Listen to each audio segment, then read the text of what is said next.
Okay dear aspirants, आज का जो हमारा टॉपिक है वो अ, अपने आप में वो भी एक इम्पोर्टेंट टॉपिक है। और सीएसएस की जो तैयारी है उसमें उसकी एक अपनी वैल्यू है, चाहे सीएसएस की हो या पीएमएस की हो। उसके जो प्रेसिज एंड कंपोजिशन का पेपर है उसमें उसकी एक इम्पोर्टेंस है जिसको हम इग्नोर नहीं कर सकते। ठीक है, और वो है ट्रांसलेशन, जो कि उर्दू में एक पैराग्राफ दिया जाता है और उसको आपने इंग्लिश में ट्रांसलेट करना होता है। सीएसएस में ये 10 नंबर का होता है और पीएमएस में ये 15 नंबर का होता है, और दोनों में ये एंड पे क्वेश्चन दिया जाता है। तो आज हम इसके ऊपर थोड़ी बात करेंगे और लेक्चर थोड़ा डिटेल्ड है, कंप्रिहेंसिव बनाने की कोशिश की गई है। तो हो सकता है थोड़ा लेंथी हो जाए, थोड़ा लंबा हो जाए, तो आपने इसको कोशिश करनी है, सारा लेक्चर लीजिएगा।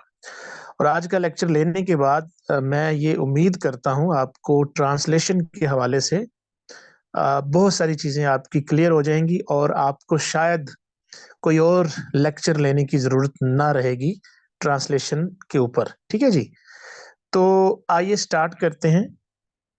जो हमारा ट्रांसलेशन का जो क्वेश्चन है उसको आज हम एड्रेस करने की कोशिश करते हैं। तो पार्ट वन में इसके ये हम करेंगे कि मैं आपको इसकी थोड़ी सी वैल्यू, सिग्निफिकेंस और इसका थोड़ा सा मैं इंट्रोडक्शन दूंगा, और फिर मैं आपके साथ कोई सीएसएस के पास्ट पेपर से एक पैराग्राफ उठाऊंगा उर्दू का और उसको ट्रांसलेट करूंगा आपके सामने लाइन टू लाइन, और फिर मैं आपको फाइनली बताऊंगा कि ये तरीका है और इस तरह आप प्रैक्टिस कर सकते हैं पूरा साल या पूरे 6 माह, जितना भी आपके पास टाइम होगा। ठीक है जी। अच्छा, अगर इसकी इम्पोर्टेंस के ऊपर बात की जाए, ये जो 10 नंबर का या पीएमएस में 15 नंबर का आपका ट्रांसलेशन का पैराग्राफ दिया होता है। देखो बेटा, आपके 10 नंबर के ईडियम्स भी होते हैं। मैं थोड़ा सा आपको चीज को एक रिलेट करके बता दूं। वो जो 10 नंबर के ईडियम्स होते हैं सीएसएस में, तो कभी कभी वो उनको स्किप कर जाते हैं। ठीक है, मतलब होता तो है, वो सिलेबस का हिस्सा तो होता है, लेकिन कभी कभी पेपर में वो डालते नहीं है। ठीक है, और अगर वो डालते भी हैं ईडियम्स, तो क्या होता है कि वो ईडियम्स जो हैं वो आ, आपको आते नहीं होते। मतलब एक दो आता होता है, बाकी आते नहीं होते। वो कहीं इस तरह डालते हैं कि भाई वो आपके इल्म में नहीं होते। आपने तैयारी तो की होती है, लेकिन वो कहीं ऐसे दूर से कहीं ऐसे डाल देते हैं जो आपको आते नहीं है। ठीक है, इररेलेवेंट से होते हैं। अच्छा, अब वो आप अपने उन मार्क्स को कंपनसेट कर सकते हैं अगर आप ट्रांसलेशन के ऊपर थोड़ा सा काम कर लें, क्योंकि ट्रांसलेशन, प्रेसी एंड कंप्रिहेंशन, ये वो चीजें हैं जो पेपर में आनी ही आनी है। इनके ऊपर जितनी आप अच्छी ग्रिप बना लेंगे, जितनी आपकी स्ट्रॉन्ग कमांड होगी, जितना आप इनके ऊपर काम ज्यादा कर लेंगे, आप इनमें दो दो मार्क्स भी ज्यादा ले लें, तो आप के लिए ये बेहतर है, बजाय इसके कि आप बहुत ज्यादा वक्त ईडियम्स को दे दें, बहुत ज्यादा वक्त दूसरी चीजों को दे दें, वो आती भी नहीं है। ठीक है, कभी कभी ऐसा भी तो होता है ना। तो बहरहाल सारे एस्पेक्ट अहम हैं, इंपॉर्टेंट हैं, लेकिन ईडियम्स के जो 10 नंबर्स हैं उनकी वैल्यू, उनकी कमी को आप पूरा करने के लिए, अगर आपको याद तो वो करने हैं, आपने तैयार तो वो करने ही हैं, लेकिन अगर वो आपका नहीं लगता आपके तैयार किए हुए में से, तो आप कंपनसेट कर सकते हैं उस लॉस को यहां से, ट्रांसलेशन से। तो एक तो बात ये है। दूसरा क्या है? दूसरा पॉइंट ये है कि इन माय पर्सनल ओपिनियन, चूंकि सीएसएस के जो 12 सब्जेक्ट्स होते हैं हमारे, वो इंग्लिश में ही होते हैं ऑलमोस्ट, और हम जब तैयारी कर रहे होते हैं 12 सब्जेक्ट्स की, सीएसएस की, तो ऑब्वियसली हमारा जो बैकग्राउंड रहा होता है मोस्ट ऑफ द टाइम, वो मोस्टली जो एस्पायरेंट्स हैं उनका उर्दू मीडियम रहा होता है। ठीक है ना, तो हमारे कुछ concept back of the mind Urdu में भी चल रहे होते हैं। ठीक है, तो अगर इस ट्रांसलेशन की वैल्यू की बात की जाए, इसके ऊपर दूसरा मेरा जो पॉइंट है, पहला तो ये कि ईडीएम के नंबर को कंपनसेट करेंगे। दूसरा, आपके जो 12 सब्जेक्ट्स हैं उनके कॉन्सेप्ट्स, उनकी तैयारी जो बैक ऑफ द माइंड कुछ ना कुछ उर्दू में भी हमारे जहन में रहा होता है, क्योंकि हमेशा हमारा बैकग्राउंड उर्दू का रहा होता है, तकरीबन ज्यादा एस्पायरेंट्स का। ठीक है। अच्छा, तो क्या होता है, आप जब अपनी तैयारी 12 सब्जेक्ट्स की कर रहे होते हैं तो उसके जब मॉक एग्जाम दे रहे होते हैं या एक्चुअल एग्जाम दे रहे होते हैं, तो कुछ चीजें आपके माइंड में उर्दू में भी शायद आ रही होती हैं। तो जिसकी इस चीज के ऊपर कमांड अच्छी है ट्रांसलेशन के ऊपर, वो जल्दी से उन चीजों को इंग्लिश में ट्रांसफॉर्म कर लेगा और कोई नई हेडिंग, कोई नई दो चार लाइनें भी ऐड कर पाएगा। जनरली ऐसा होता तो नहीं है, आपने इंग्लिश में ही तैयार किया होता है, इंग्लिश में ही आप करते हो, लेकिन फिर भी जिसकी ट्रांसलेशन वाले एक क्वेश्चन के ऊपर प्रैक्टिस अच्छी है, कमांड अच्छी है, अगर वो कहीं फील करे कि उसको कुछ भी याद नहीं आ रहा, तो फिर वो थोड़ा सा ब्रेनस्टॉर्मिंग करेगा 12 सब्जेक्ट्स के अंदर सीएसएस के, तो कहीं कुछ भी वो खुद से ऐड कर पाएगा अगर उसकी ट्रांसलेशन वाला ये मामला अच्छा है। ठीक है। तो ओवरऑल सीएसएस के तमाम सब्जेक्ट में भी इसकी वैल्यू है। ठीक है, इसको आप इस तरह समझिएगा कि मतलब इसको आप एक फजूल चीज मत समझिएगा। अच्छा, फिर आपका जो ट्रांसलेशन का जो पैराग्राफ है उसकी प्रैक्टिस करने से आपकी प्रेसी और कंप्रीहेंशन भी इंप्रूव हो रही होती है। मैं आपको इसकी इंपॉर्टेंस के ऊपर बहुत एम्फसिस कर रहा हूं ट्रांसलेशन वाले पैराग्राफ के ऊपर, इसलिए कि ये एक फजूल चीज नहीं है, ये एक सिंपल भी चीज नहीं है, और ना ही ये कोई लेस वैल्यू रखती है, ये हर चीज से रिलेट करती है। ठीक है। प्रेसी और कंप्रीहेंशन इससे इंप्रूव हो रहा होता है आपका। वो कैसे? जब आप अपनी ट्रांसलेशन की प्रैक्टिस कर रहे होते हैं, तो आप, अगर आप बिगिनर्स हैं, तो आप basic grammar, basic English grammar और वोकैब के ऊपर थोड़ा काम कर रहे होते हैं। और अगर आप जरा मेच्योर एस्पायरेंट हैं, थोड़े एडवांस लेवल के एस्पायरेंट हैं, मतलब आपकी command over English language proficiencies to a great extent अच्छी है, आप एक अच्छे एस्पायरेंट ऑलरेडी हैं, फिर ट्रांसलेशन को थोड़ा टाइम देते हैं, तो फिर क्या होता है, फिर आपकी सारी चीजें रिवाइज हो रही होती हैं। कौन सी सारी चीजें? Basic English, basic grammar, English writing expressions, और आपकी वोकैब का एप्रोप्रिएट यूजेज। ठीक है। तो ओवरऑल ये जो ट्रांसलेशन है, ये इंटरलिंक है, ये रेलिवेंट है, और इसकी यूटिलिटी और इसकी प्रैक्टिकेबिलिटी, इसका इस्तेमाल हर जगह पे है। तो मतलब क्या कि आपने इसको ये नहीं समझना कि चलो खैर है, 10 नंबर है, छोड़ देते हैं, कर लेते हैं, ऐसा नहीं। ठीक है। तो यहां तक तो इसकी वैल्यू के ऊपर हमने डिस्कशन की। अब हम अपना जो है इसको हम स्टार्ट करते हैं एक एग्जाम्पल के तौर पे, जो आज की हमारी प्रेसी है उसको देखते हैं, सॉरी ट्रांसलेशन उसको देखते हैं। ठीक है। तो मैं आपसे शेयर करता हूं स्लाइड। सबसे पहले तो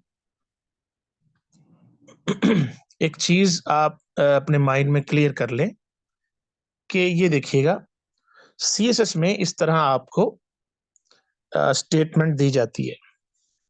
question number 7, translate the following into English by keeping in view. यहां आपने गौर करना है, बाय कीपिंग इन व्यू, इस बात को मद्देनजर रखते हुए फिगरेटिव और इडियोमेटिक एक्सप्रेशंस, यानी आपको आपका एग्जामिनर ये कह रहा है कि आपने वर्ड टू वर्ड ट्रांसलेशन उसने मांगी ही नहीं, उसको चाहिए भी नहीं, आपने उसको अवॉइड करना है। अब बात करते हैं फिगरेटिव और इडियोमेटिक एक्सप्रेशन की। ऑब्वियसली इसके ऊपर जब मैं आपको अभी वो एक ट्रांसलेशन का पैराग्राफ प्रैक्टिस हम करेंगे, अटेम्प्ट करेंगे, तो उसमें ये चीजें आपको मैं बता दूंगा। तो बात यहाँ समझने की ये है कि वर्ड टू वर्ड इंग्लिश करने की जरूरत नहीं है। अगर आप वर्ड टू वर्ड इंग्लिश करने के चक्कर में रहेंगे, हो सकता है बहुत से अल्फाज के मीनिंग आपको ना आते हो। तो अगर आप, मैं ये बताऊंगा आपने कैसे करना है। तो अगर बेटा वर्ड टू वर्ड भी करने में आप कामयाब हो जाते हैं, तो वो आपकी जो आपका अटेम्प्ट आप करेंगे, वो मैच्योर कंसिडर नहीं होगा। जब आप वर्ड टू वर्ड ट्रांसलेशन करेंगे, एक इमेच्योर फीलिंग उससे आती है। ठीक है, आपने ये कोशिश करनी है, in a best manner, possible manner, आपने कन्वे करना है मैसेज को, कन्वे करना है थॉट्स को, कन्वे करना है आइडियाज को इन अ बेस्ट पॉसिबल मैनर। मतलब क्या, वर्ड टू वर्ड से अवॉइड करने की कोशिश करनी है, ट्रांसलेशन को वर्ड टू वर्ड नहीं करना। फिर भी अगर आपको लगता है कि यार मुझे फिगरेटिव और इडियोमेटिक एक्सप्रेशंस मुझसे नहीं हो रहा, तो ठीक है, आप वर्ड टू वर्ड उसकी ट्रांसलेशन करें। लेकिन वो 10 में से आपको 4 नंबर मिलेंगे या 5 मिल सकते हैं। लेकिन अगर आप मैच्योर तरीके से, इफेक्टिव वे में इडियोमेटिक और फिगरेटिव एक्सप्रेशंस को इस्तेमाल करते हुए, जैसा कि उन्होंने कहा है खुद पेपर में, एग्जामिनर की डिमांड है ये, तो अगर आप उस तरह करते हैं तो ऑब्वियसली आपको 6-7 नंबर भी मिल सकते हैं, इवन शायद 8 नंबर भी मिल सकते हैं। लेकिन 6 से ज्यादा हमारे हाथों से नंबर नहीं निकलते, खास तौर पे मतलब हम अपनी बात कर रहे हैं तो 6 अच्छे नंबर है। ठीक है, 6-7 तो बड़ी बात है, 7 आ जाए। बहरहाल ये इसकी जो मैं आपको बता रहा हूँ कि एग्जामिनर की डिमांड क्या है। अब हम ऐसा करते हैं, एक पैराग्राफ लेते हैं, उसकी प्रैक्टिस करते हैं, उसको अटेम्प्ट करते हैं, फिर साथ साथ जो बातें होंगी हम उनको डिस्कस करेंगे। ठीक है जी। तो बेटा आपके जो क्वेश्चंस होंगे, आपकी जो कंफ्यूजन्स होंगी, उनको पेज के ऊपर लिखते जाएं। ड्यूरिंग लेक्चर तो आप कोशिश करें कि अवॉइड करें। जैसे ही लेक्चर हमारा खत्म होगा, मैं आपसे कहूंगा भाई आप अपनी कंफ्यूजन्स, अपने इश्यूज शेयर करें और मैं उसको एड्रेस करने की कोशिश करूंगा। तो इसी तरह प्लीज आप सुनते रहिए अभी, और बाद में आपकी आंसर क्वेश्चन सेशन हम करेंगे। नेक्स्ट आपसे स्लाइड शेयर कर रहा हूं।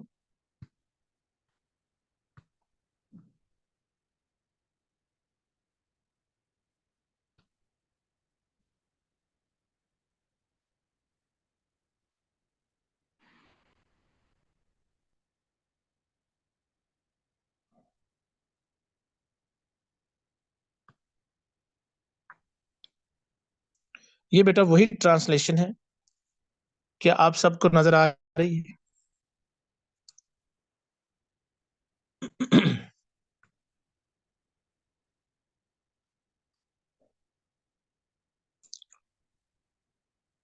स्क्रीन नजर आ रही है बेटा?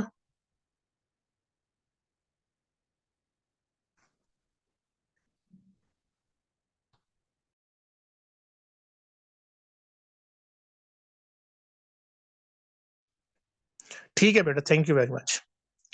आइए इसको हम सॉल्व करने की कोशिश करते हैं। ठीक है, तो ये ट्रांसलेशन जो अभी मैंने दिखाई थी वो है जो पेपर में आ चुकी है।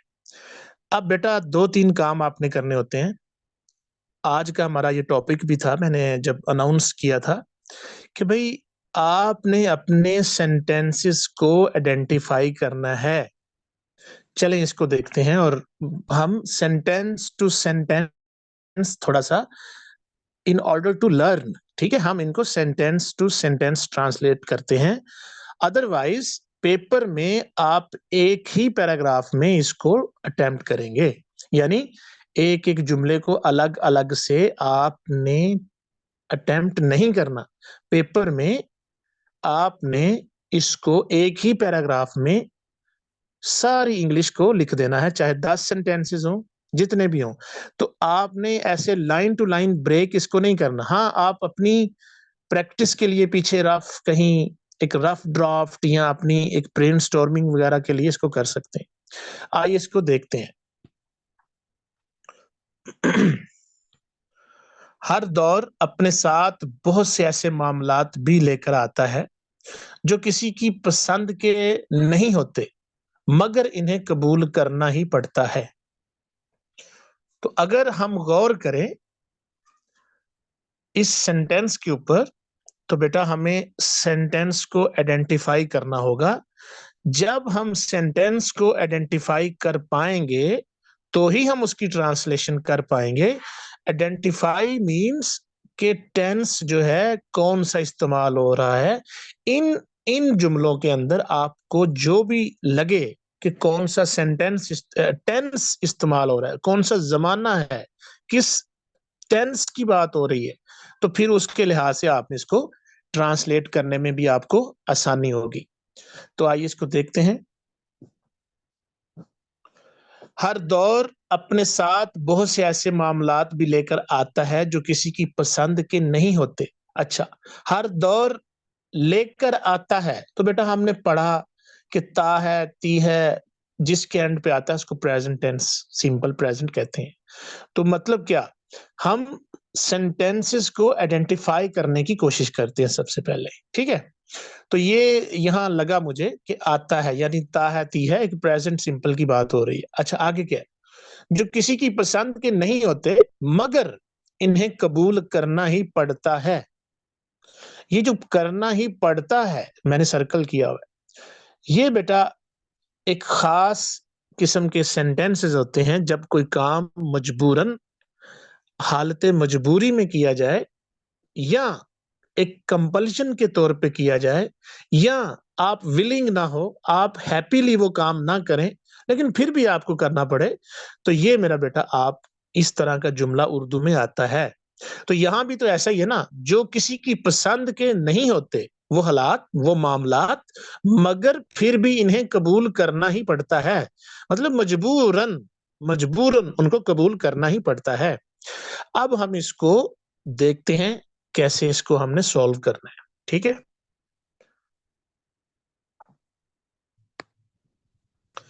यहां आपको एक चीज मैं सिखाना चाहता हूं, जो मेरे हैंड रिटन नोट्स हैं और उनमें 96 पेजेस की ये फाइल है। ये आप सब बच्चों के पास पहले से आप सब इसकी प्रैक्टिस कर रहे हो। मैं अगेन शेयर कर दूंगा जिनके पास नहीं है। ये 96 पेजेस की जो मेरी हैंड रिटन फाइल है, उनमें से मैंने रेलिवेंट पेज आपके लिए मैं लेके आया हूं, ताकि आपकी ट्रांसलेशन को जरा अच्छे तरीके से मैं समझा पाऊं। आइए इसको देखते हैं। हैज टू और हैव टू का इस्तेमाल करते हैं जी। कब? जब कोई काम मजबूरन या लाजमन करना पड़े, जैसे कि अभी हमने पिछले पैराग्राफ में भी देखा, करना पड़ता है, ठीक है, पड़ता है। जब इस तरह का माहौल हो तो हमें हैज टू हैव टू का इस्तेमाल करना होता है। आइए थोड़ा सा इसको सीखते हैं। हैज टू और हैव टू के साथ हमेशा वर्ब की फर्स्ट फॉर्म यूज होती है, ठीक है। अच्छा, कहां कहां हैज टू आएगा और कहां कहां हैव टू आएगा? ही, शी, इट या सिंगुलर कोई हो उसके साथ has to, I, we, they, you या प्लूरल हो तो उसके साथ हैव टू का इस्तेमाल होगा। बेटा अ, कुछ इस तरह के सेंटेंसेस हैं, कुछ इस तरह के पेजेस हैं, 10-15 के करीब हैं। आप इनकी प्रैक्टिस अगर कर लेंगे, ये मेरे नोट्स में प्रोवाइडेड हैं, तो आपकी ट्रांसलेशन के बहुत सारे जो सेंटेंसेस हैं उनको आइडेंटिफाई भी कर लोगे आप जल्दी से, और आप उनकी ट्रांसलेशन भी अच्छे से इंग्लिश में कर लोगे। तो हैज टू हैव टू का इस्तेमाल अगर आप सीख चुके होंगे तो वहां पेपर में ऐसा जुमला कोई ना कोई आ रहा होता है, आ जाता है, ठीक है। अच्छा, एग्जाम्पल देखिए। हर शख्स को मेहनत करनी पड़ती है। Everybody has to work hard. Everybody singular है और हैज टू इसलिए लगा कि ये वाहिद है, वाहिद के तौर पे, सिंगुलर के तौर पे इस्तेमाल हो रहा है। Everybody has to work hard, तो बेटा हैज टू के साथ हमेशा वर्ब की फर्स्ट फॉर्म लगेगी, वर्क, ठीक है, first form.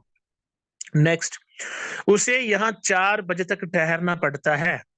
He has to, अब हमने ऊपर पढ़ा था ही, शी, इट या सिंगुलर के साथ हैज टू आएगा, तो ही हैज टू, फिर फर्स्ट आएगी stay, he has to stay here till 4 o'clock। उसे यहाँ 4 बजे तक ठहरना पड़ता है, यानी पड़ता है मतलब मजबूरन कोई काम करना पड़ता है। बड़ा इसमें इंसान शायद हैप्पीली ना करे इसको, मतलब उसको मजबूरन करना पड़ता है। तो पड़ता है का माहौल जब भी आएगा, चाहे आप उर्दू टू इंग्लिश ट्रांसलेट कर, चाहे आप इंग्लिश टू उर्दू ट्रांसलेट कर रहे हैं, आपने हैज टू हैव टू का इस्तेमाल करना है, ठीक है। और जहां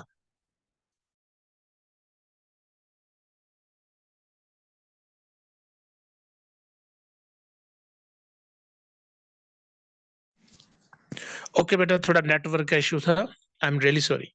अच्छा, तो आपने जब भी इस तरह का सेंटेंस आ जाए हैज टू हैव टू वाला, या करना पड़ता है, करना पड़ा वगैरह वगैरह, तो आपने फौरन से उसको आइडेंटिफाई कर लेना है।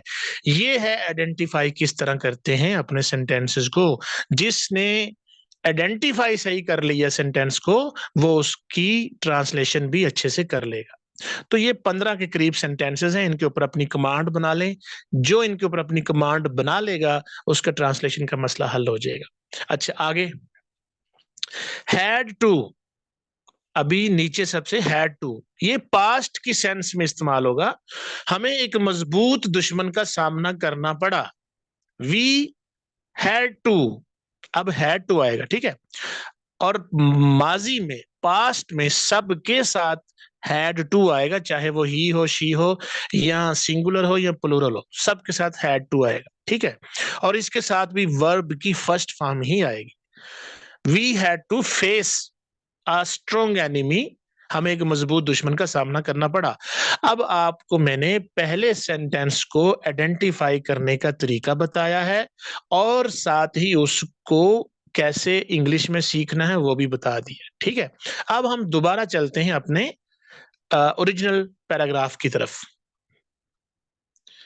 हर दौर अपने साथ बहुत से ऐसे मामलात भी लेकर आता है जो किसी की पसंद के नहीं होते, मगर इन्हें कबूल करना ही पड़ता है। अब हम इस पोजीशन में हैं कि हमें पता चल गया कि ये करना ही पड़ता है, यहाँ हैज टू या हैव टू का इस्तेमाल होगा। आइए अब इसको सॉल्व करते हैं। आपने बेटा थोड़ी सी रफ ब्रेनस्टॉर्मिंग भी कर लेनी है अपनी वोकैबुलरी को लेकर, यानी आपको एक लफ्ज के 3-3, 2-2, 3-3 मीनिंग्स आते होंगे इंग्लिश में, आपने लिख लेने रफ रफ, ठीक है। फिर आपने उनको, उनमें से जो जो बेस्ट और मोस्ट सूटेबल है, उसको आपने अपने फाइनल ड्राफ्ट में लेके जाना है।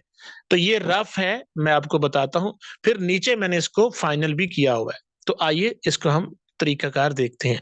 हर दौर, हर दौर, every age, every period, every era, इनमें से कोई भी एक हम लगा सकते हैं। ये आप रफ ब्रेनस्टॉर्मिंग कर रहे हैं, ठीक है। अपने साथ बहुत से ऐसे मामलात भी लेकर आता है, ठीक है। तो मामलात, many matters, several issues, plethora of issues, many issues, multiple issues। मैंने मैटर्स नहीं लिखा बहुत ज्यादा, मैंने इश्यूज लिखा है, क्योंकि आपने खाली उसको ये नहीं देखना कि वो क्या, इसका उर्दू क्या है, इसकी इंग्लिश क्या है, आपने पूरे पैराग्राफ की सेंस को, स्पिरिट को भी देखना होता है। अगर इसके स्पिरिट को और इसके सेंस को देखा जाए, हाँ ठीक है तावला, तो हर दौर अपने साथ बहुत से ऐसे मामलात भी लेकर आता है जो किसी की पसंद के नहीं होते, मगर इन्हें कबूल करना ही पड़ता है। अब अगर इसकी सेंस को थोड़ा सा समझा जाए, कॉमन सेंस के साथ स्पिरिट को समझा जाए, तो ऐसे मामलात जो किसी को पसंद नहीं होते मगर उन्हें कबूल करना ही पड़ता है, तो वो फिर मामलात नहीं, वो इश्यू है, वो प्रॉब्लम्स हैं, वो मैटर्स नहीं है, ठीक है। मतलब इन अ डीपर सेंस, डीपली अगर मैं इसको एक कॉमन सेंस को अप्लाई करूं, तो मुझे लगता है कि जो किसी को पसंद भी नहीं होते और उन्हें कबूल भी करना पड़ता है, तो वो इश्यूज होते हैं, वो प्रॉब्लम्स होती हैं, वो मैटर्स नहीं होते। मैटर्स जो है ना, मैटर सही भी हो सकते हैं, मैटर पॉजिटिव भी होते हैं, मैटर्स नेगेटिव भी हो सकते हैं। समझे आप मेरी बात? लेकिन जो इश्यूज हैं, जो प्रॉब्लम्स हैं, उनको कोई पसंद नहीं करता और वो उन्हें कबूल करना ही पड़ता है। ये मेरा एक जाती तौर पे मुझे लगता है कि मैं यहाँ पे मामलात को मैटर नहीं कहूंगा, मैं कहूंगा इश्यूज। ठीक है, प्रॉब्लम्स। अच्छा, आगे लेकर आता है तो ब्रिंग्स ताहती है, ब्रिंग्स प्रेजेंट सिंपल है तो ब्रिंग्स ऐसी इसका इजाफा करेंगे, क्योंकि हर दौर सिंगुलर है और हर दौर लेकर आता है, तो आता है ये ताहती है वाला हमें प्रेजेंट सिंपल की तरफ इशारा कर रहा है। तो हम क्या करेंगे, ब्रिंग्स, ठीक है, एस का इजाफा करेंगे। अच्छा, जो किसी की पसंद के नहीं होते, दैट नो वन लाइक्स, ठीक है, मगर इन्हें कबूल करना ही पड़ता है। Even then we have to, अब हैव टू का इस्तेमाल आया, हैज टू और हैव टू का इस्तेमाल मैंने अभी आपको समझा दिया था। तो have to, we have to, हमें उन्हें कबूल करना ही पड़ता है। Even then we have to choose them, या still we have to make them part of our lives. ये एक वैरायटी होती है लफ्जों की जो over the period of time आपके पास होगी, आपके पास बहुत सी वोकैबुलरी होगी आहिस्ता आहिस्ता। ठीक है, तो आप ये रफ सा एक स्केच बना रहे हो। अब इसको फाइनल देखते हैं। ठीक है, फाइनल क्या है, बट ये भी है, इसे कबूल करना ही पड़ता है, बट एवरीवन हैज टू। ठीक है, तो अब देखते हैं इसको फाइनल, इसका जो सोल्यूशन है वो क्या मैंने करने की कोशिश की है। Every age brings those challenges, मैंने मैटर्स नहीं लिखा और मैं बता चुका हूं मैंने मैटर्स क्यों नहीं लिखा, मैंने चैलेंजेस लिखा है। दोज चैलेंजेस या मल्टीपल चैलेंजेस या multiple issues which no one likes but everyone has to accept। अब मैंने हैज टू का इस्तेमाल किया। ठीक है, अब मैंने हैज टू का इस्तेमाल किया, तो ये हैज टू का इस्तेमाल जिसको करना आता होगा वो ही इसकी ट्रांसलेशन कर पाएगा। ठीक है, अब हम नेक्स्ट पेज के ऊपर चलते हैं। बाज़ औक़ात ऐसा भी होता है कि कुदरत शायद हमें आजमाने की खातिर ऐसा बहुत कुछ हमारे सामने रखती है जो हमारे मतलब का नहीं होता, बल्कि उससे हमारा ताल्लुक ही नहीं होता। तो सबसे पहले सेंटेंसेस को आइडेंटिफाई करने की कोशिश करेंगे कौन से टेंस का है। बाज़ औक़ात ऐसा भी होता है कि कुदरत शायद हमें आजमाने की खातिर ऐसा बहुत कुछ हमारे सामने रखती है। ऐसा लगता है जैसे ता है ती है, प्रेजेंट सिंपल टेंस में इसको हम करने की कोशिश करेंगे, जो हमारे मतलब का नहीं होता बल्कि उससे हमारा ताल्लुक ही नहीं होता, एक ही बात है। अच्छा, इसको हम ट्रांसलेट करने की कोशिश करते हैं।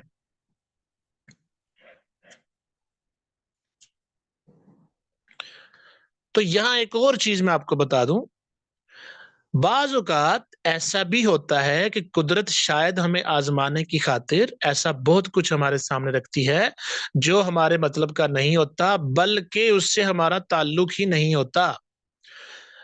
तो बल्कि का जो इस्तेमाल हुआ यहां पर, ऐसा नहीं बल्कि ऐसा भी, वो ना सिर्फ ऐसा है बल्कि ऐसा भी है, मतलब वो ना सिर्फ अमीर है बल्कि लायक भी है। तो ये ना सिर्फ और इस तरह का ना सिर्फ बल्कि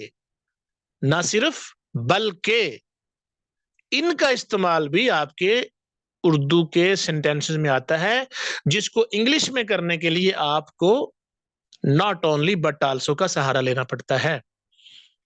आइए हम देखते हैं। ये भी मेरे 96 पेजेस की जो फाइल है उसमें आपको ये पेज मिलेगा, नॉट ओनली बट आल्सो।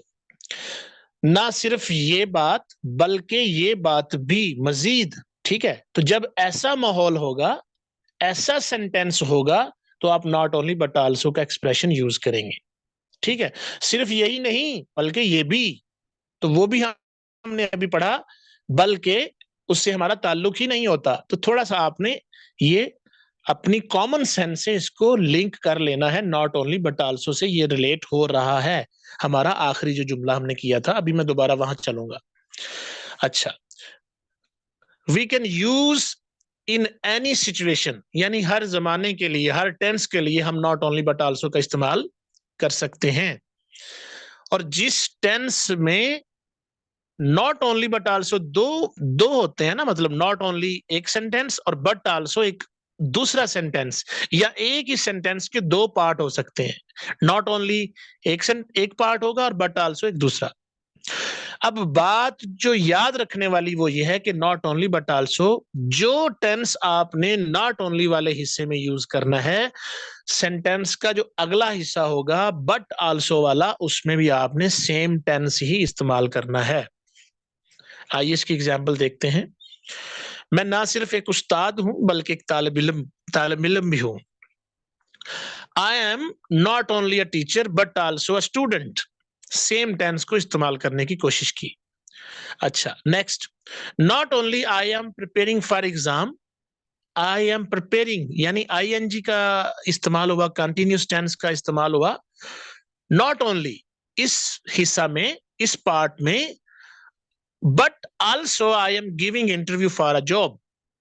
तो बट आल्सो वाले पार्ट में भी आपने नॉट आईएनजी का इस्तेमाल किया, कंटिन्यूस टेंस का, प्रोग्रेसिव टेंस का इस्तेमाल किया। Not only I am preparing for exam but also I am giving interview for job, यानी नॉट ओनली वाले हिस्सा में और बट आल्सो वाले हिस्सा में एक ही टेंस, एक ही जमाने को इस्तेमाल करने की कोशिश की गई। ठीक है, next, not only she eats cake. अब ये ईट्स ऐसी है, इसका इजाफा हुआ है शी के साथ, तो प्रेजेंट में हुआ शी ईट्स, ये प्रेजेंट है, present simple. Not only she eats cake, ना सिर्फ वो केक खाती है but also she likes to eat ice cream. ठीक है, वो आइसक्रीम खाना भी पसंद करती है। तो दोनों में क्या हुआ, प्रेजेंट सिंपल टेंसेस यूज हुआ। तो आइए अब हम अपने इसको सॉल्व करने की कोशिश करते हैं। बाजुकात, समटाइम्स, एट टाइम्स, ऐसा भी होता है कुदरत शायद हमें आजमाने की खातिर, हमें आजमाने की खातिर, in order to test us, puts up to test. ठीक है, अच्छा क्या होता है, हमारे सामने ऐसा बहुत कुछ हमारे सामने रखती है, हमारे सामने रखना, presents in front of us. ठीक है, जो हमारे मतलब का नहीं होता बल्कि उससे हमारा ताल्लुक ही नहीं होता। Having nothing to do with us, या अनरिलेटेड थिंग्स, या that has no significance for us. अब इसको हम सॉल्व करने की कोशिश करते हैं। एट टाइम्स, बाजुकात, नेचर, हमें आजमाने की खातिर, in order to test us, presents us with so many options, हमारे सामने बहुत कुछ ऐसा रखती है जो कि हमारे मतलब का भी नहीं होता बल्कि उससे हमारा ताल्लुक ही नहीं होता। Which are not only unsuitable but also irrelevant. ठीक है, तो ये नॉट ओनली बट आल्सो का इस्तेमाल हमने किया। आगे हम देखते हैं क्या है। अच्छा, मगर फिर भी इसे जिंदगी का हिस्सा बनाते हुए चलना पड़ता है। देखें, फिर पड़ता है आ गया, यानी जिसको इसका पता था, इसका सीखा है, हैज टू हैव टू का इस्तेमाल सीखा है, उसके लिए ये पैसेज आसान है। ठीक है, पढ़ता है फिर आ गया, और आज भी ऐसा ही चल रहा है। ठीक है, अच्छा अब इसको हम ट्रांसलेट करते हैं। मगर फिर भी इसे जिंदगी का हिस्सा बनाते हुए चलना पड़ता है। We have to make it a part of our life. आज भी ऐसा ही चल रहा है, बट सॉरी, आज भी ऐसा ही चल रहा है। That is still going on. Yeah, even today the same story continues. ये figurative expression है। Even today the same story continues. अब इसको हम translate करते हैं final.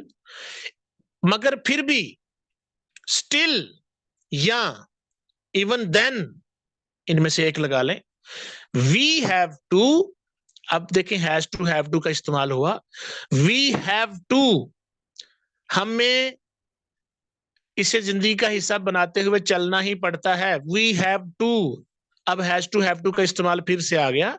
We have to make them या इट, वो अगर सिंगुलर है प्लूरल देख लीजिएगा। We have to make it a part of our life, और आज भी ऐसा ही चल रहा है। That is still going on, या इवन टुडे